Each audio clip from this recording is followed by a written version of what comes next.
have to check. But you agree that some of the foreigners are hijacking buildings and selling drugs? No, those things. Do you agree? About what? That some of foreign immigrants are selling drugs and also hijacking buildings? I always see it's normal. There's people doing wrong, there's people doing right. It's a fact. It's a fact. We're not saying no. You can see yourself. There's people doing that, and the people don't do that. And what is your say on that? Huh? What is your say on that? What me I know, the wrong things is wrong. Those people doing wrong, we have to stop them and put them in jail. Okay, now as you can see, these are the South African, right? South African, they are ready to protect their country, and they are doing protests. Yes, they are doing protests in their country. And what the South African protest is all about, they do not want foreigner, because this one is not just only Nigerians, so almost all the foreigners, according to them. But Nigerians is also among them. They say Nigerians are selling. You understand what I mean? Yes, Nigerians are selling that to their children, and while some other foreigners are taking their job. Yes, they are taking their job. Yeah, I understand. So now, as you can see, Ghana again. Ghana set to be protest. They say they are going to do protest on 25th of April. 25th of April. But my problem with Ghana and this Ghana protest here, my problem with Ghana protest, I'm gonna talk it. You go see say you go they announce this thing. You go take all your time and be talking about this protest. Protest is coming on 25th of April. 25th of April. You go to talk on that day. You come. Now 2 to 3 people you go see.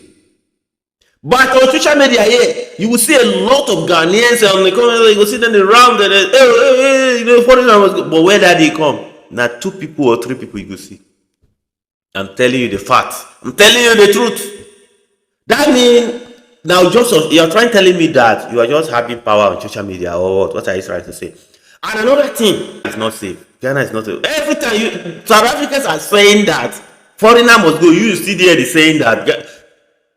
My people, please talk. Say we do not want Nigeria. If you even write protest, we do not want Nigeria. It's clear. Ghana is not safe. That means who are not making Ghana to safe? Go direct. Just go direct to the point. Say Nigerians are not making your country to safe. We want Nigeria to live. Direct. Stop bushing around the bush. Stop writing Ghana is not safe. Me, I don't like see this. Who are not making Ghana to safe? Go straight to the point. Do your banner. Nigerians are not making Ghana to safe. Let people direct, indirect. Let your government to understand. When you say Ghana are not safe, that means including. They will not even suspect foreigners safe. Ghana are not safe. That means you people are not safe among you. But why your protest is about Nigerian? Your protest is about Nigerian. Why are you writing Ghana is not safe again? Just put the banner. Maybe me, I will help you design the banner. Say Nigerians are not making Ghana to safe. Oh, we want Nigerians to go. Then after that, let's go straight to the point. Ghana, if you like, wake up. If you like, sleeping. Now you know. Understand? My own problem here is that say that Ghana is not safe by Nigeria. We all understand. Maybe this one you are pushing around the jeep. Ghana is not safe. What? Stop saying Nigerians are destroy your country. Do the banner like that. We understand. Understand? Don't be all this thing.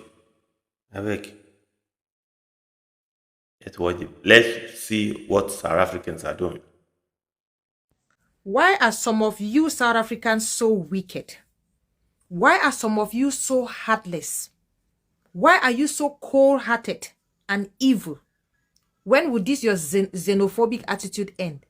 What kind of hatred makes you haunt your own people like this? Because right now, groups of South Africans are moving shop to shop, targeting other Africans, telling them to shut down their businesses, demanding documents. And even when those documents are presented to them, they are still beaten, whipped with canes, chased with machetes. Let that sink. Africans attacking Africans, not criminals, not invaders, people trying to survive, running small businesses. So what exactly is the crime here? Is it working, existing, being from another African country? Some of you are doing too much. This is not patriotism. This is straight up xenophobia. Let's call it what it is. Because if your anger is only directed at other Africans trying to earn a living, then this is not about unemployment. It's not about the economy. It's about choosing the easiest target and calling it justice. And the real question, where is the South African government? What exactly is being done to protect other Africans? Why does this keep happening without any consequences? Because let's be honest, this level of hostility towards fellow Africans is not strength. It's not pride. It's a failure. Because if Africans become the threat to Africans, then we don't have external problems anymore. We have an internal one. If you are an African from a different African country living in South Africa, please be safe. Be safe out there. These people are evil. Thank you all for watching this. South Africa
Africa, talking about how on a Facebook group she saw that Afrikaner refugees here in the U.S. are struggling and are thinking about going back. Last year, Trump welcomed a bunch of white South Africans to America as refugees in hopes of a better life. And it turns out they're all having a bad time. Welcome to America, guys. I don't know who's the leader of the AfriForum, but Africa.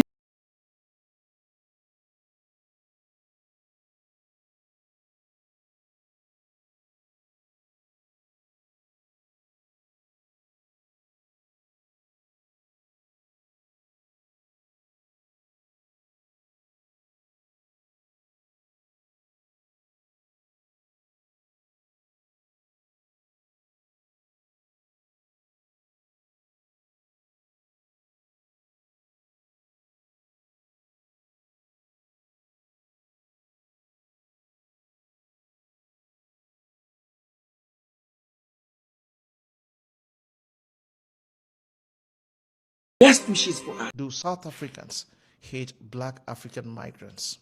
This man is from Tanzania but lives in South Africa as an asylum seeker. An anti-immigrant group went to him to ask him to prove that he is staying in South Africa legally.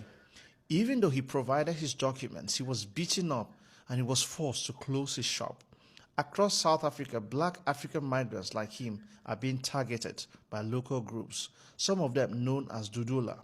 They accuse them of taking South African women from them and taking jobs from South Africans. They also accuse them of committing crimes. The government of South Africa has repeatedly said they are addressing issues related to xenophobic attacks against foreigners.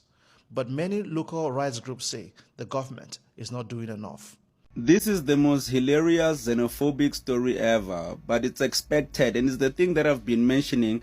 Maybe Zulu people might think that I'm judging them, but these kinds of stories just confirm what I've been saying, that if you are a Tsonga and you are in KZN, they consider you a foreigner. So what happened to this guy is that he was in a march that was against foreigners, and it turned to an all Zulu march, and then he was singing the songs with the crowd, and then someone noticed his accent and his skin color, and they were like, "Ay man, when So they decided to chase the guy. They chased him. He had to explain himself, and luckily for him, he met up with police. So at the end, he ended up being safe. Otherwise, this guy would have been unalive just because he has a dark skin tone and his accent is not a Zulu accent. So he is even saying that he's not a foreigner. I'm a Tsonga man from Guyana. I'm South African, says Tsakane, right? So the story goes that I joined the march in Durban with my head held high. I sang the songs and walked aside the crowd thinking I was amongst brothers, right? Tsakane continues to explain that they stopped the line and started pointing fingers. Because I'm a Tsonga man from Guyana, my accent tripped me up because I couldn't respond perfectly in isiZulu. The very people that I was marching with turned on me. Kwere kwere, they shouted. They didn't care or ask that I have a South African ID. The only password and rescue for me is to speak pure Zulu. So yeah, man. So they didn't care that I was born in Limpopo. They saw my dark skin, I had my Xitsonga tongue, and decided I wasn't South African enough. I was beaten by the same hand that I had been shaking just minutes before. I had to run for my life from the crowd that I had joined. How did a march for our country turn into a hunt for our own Tsonga, Venda, and Shangani people? When did our languages become, a death sentence in our own streets? Yeah, this was bound to happen. It's bound to happen. That's what happens when you are xenophobic. You end up unaliving South Africans. You remember the xenophobia that was happening in 2008? It turned into, okay, Sutus are foreigners, Tswanas are foreigners. If you're Tsonga, you're also not from South Africa. The only people that are originally from South Africa are Zulu people. So, yeah, it will always turn into this. There's nothing good about hate. It will always turn into something bad. So, yeah, man, about Jacinta Ngobesa, I see them. I report on their stories. Dudula, I see them, but they'll always fade away because this thing always turns bad every single time. There is no way that you can chase illegal immigrants and then it will turn out nicely. It always turns like this. So remember, even when they were checking IDs, when it comes to clinics, a guy from Guyana, Tsonga person, was a victim. He was telling them, hey, I'm in South Africa. They were like, no, you are Shangani. You are not South African. So yeah, man, like xenophobia is not a good thing.